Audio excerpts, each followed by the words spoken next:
सिद्दीक जान, पहले मैं चाह रहा हूं कि आपसे बात की जाए आज अदालत में क्या हुआ और ये इतना ज़्यादा हम प्रोपेगेंडा या इतनी तकलीफ क्यों देख रहे हैं कि मरीम साहबा कह रही हैं जी वो और वज़ीर कानून तक कि जी ये तो कुछ पता नहीं कितनी रियायत दे दी गई है, क्या हुआ है। तो अगर इतनी वो चाह रहे हैं कि सख्ती हो तो फिर मरीम साहबा ने जो चीफ जस्टिस और मोअज़्ज़ज़ जज साहिबान के हवाले से, बेंच के हवाले से जो फिक्स जज और फिक्स बेंच कहा, उसका क्या होगा? देखें, इनको ये बात इनके जहन में होनी चाहिए कि अभी 3 से 4 रोज़ पहले इसी इस्लामाबाद हाई कोर्ट ने इनके अदलिया मुखालिफ बयानात, इनके फ़ौज मुखालिफ बयानात के खिलाफ जो दरख्वास्त है उसको नाकाबिल समाअत करार दिया। और chief justice Islamabad high court Athar Minallah साहब का जो व्यू है आज़ादी इज़हार राय के हवाले से वो सबके सामने है, तौहीन अदालत के हवाले से उनका व्यू सबके सामने है और उसामा गाजी साहब एतराफ़ करना चाहिए। और मुझे यकीन है कि इंशाअल्लाह नूरुल आरिफीन साहब इस बात पर भी अप्रिशिएट करेंगे, क्योंकि वो इस तरह की बात को बिल्कुल अप्रिशिएट करते हैं कि हमें उस बात का एतराफ़ करना चाहिए कि जो माजी में हमसे भी गलतियाँ हुई। हमने अतर मिल्ला साहब पर बहुत तनकीद की जब हमें ये महसूस हुआ, जब हमें ये लगता था कि अतर मिल्ला साहब शायद एक मखसूस ग्रुप के लोग हैं, सहाफ़ी हैं जिनको वो रिलीफ देते हैं। लेकिन हमें 9 अप्रैल के बाद इस बात के शवाहिद नजर आए, सबूत नजर आए, वाज़े हुआ कि नहीं, अतर मिल्ला साहब के नज़दीक ये बात मैटर नहीं करती कि कौन किसका प्रो है या किसका एंटी है। उनके नज़दीक इंसानी हकूक़ की बुनियादी इंसानी हकूक़ मैटर करते हैं, उनके नज़दीक आज़ादी इज़हार राय मैटर करती है, उनके नज़दीक जो फंडामेंटल राइट्स हैं वो मैटर करते हैं। और उन्होंने सबको बगैर किसी फ़र्क के उन्होंने सबको रिलीफ दिया और सबके बुनियादी इंसानी हकूक़ का तहफ़्फ़ुज़ किया। तो आज भी अतर मिल्ला साहब ने इस हवाले से वाज़े किया कि वो उन पर किसी ने तनकीद करनी है, लाख बार करे। उनकी तस्वीरें चला दी गई कि वो नून लीग के किसी अहदेदार के साथ बैठे हैं, हालांकि वो मंसूर अली शाह साहब के साथ थे। उन्होंने कहा कोई मसला नहीं, उन्होंने कहा मेरे ऊपर ये कर देगा कि मुझे किसी जमात ने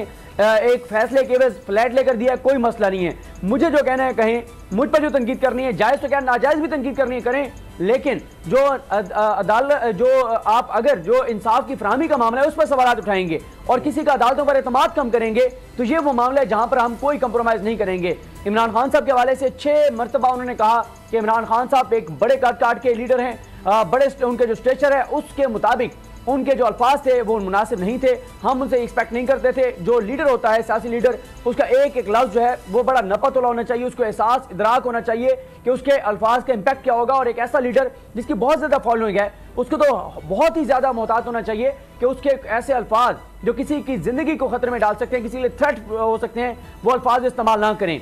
आज अदालत आज ये मामला ख़त्म कर देती अगर इमरान खान साहब अपने जवाब में, जो हमने इस प्रोग्राम में भी कहा था कि कोई मसला नहीं होता, माफ़ी मांग लेते। अगर वो माफ़ी मांग लेते तो आज ये मामला ख़त्म हो जाता। जस्टिस मियां गुल हसन औरंगज़ेब साहब ने वाज़े किया कि मामला आज ख़त्म हो जाता, लेकिन आपके जवाब की वजह से ये मामला ख़त्म नहीं हो सकता।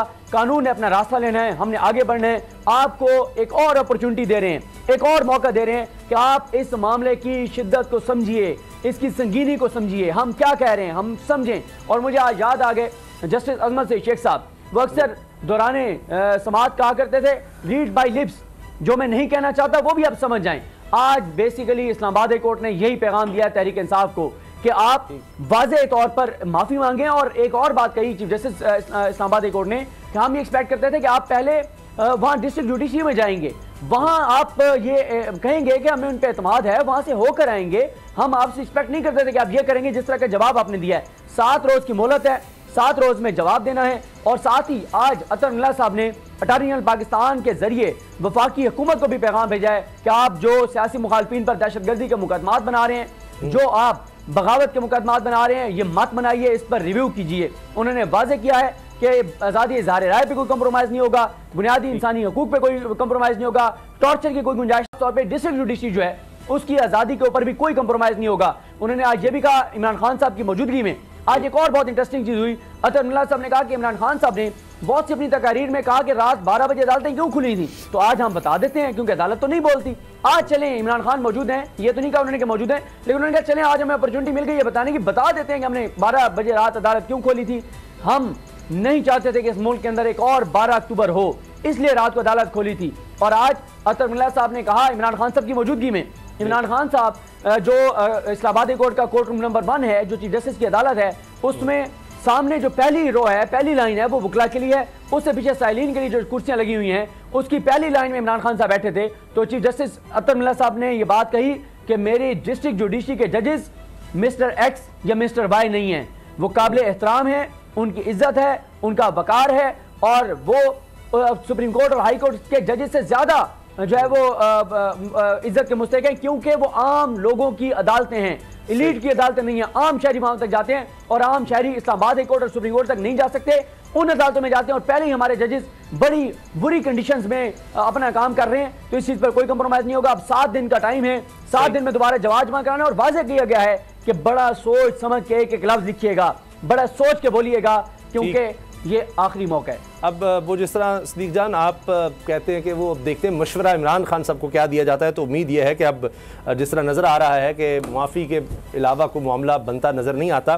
तो ये तो आपने जो कुछ आज अदालत में देखा, आपने बताया। एक बार फिर नंबर 1 सब्सक्राइब करें और बेल दबाएं ताकि कोई खबर रह न जाए।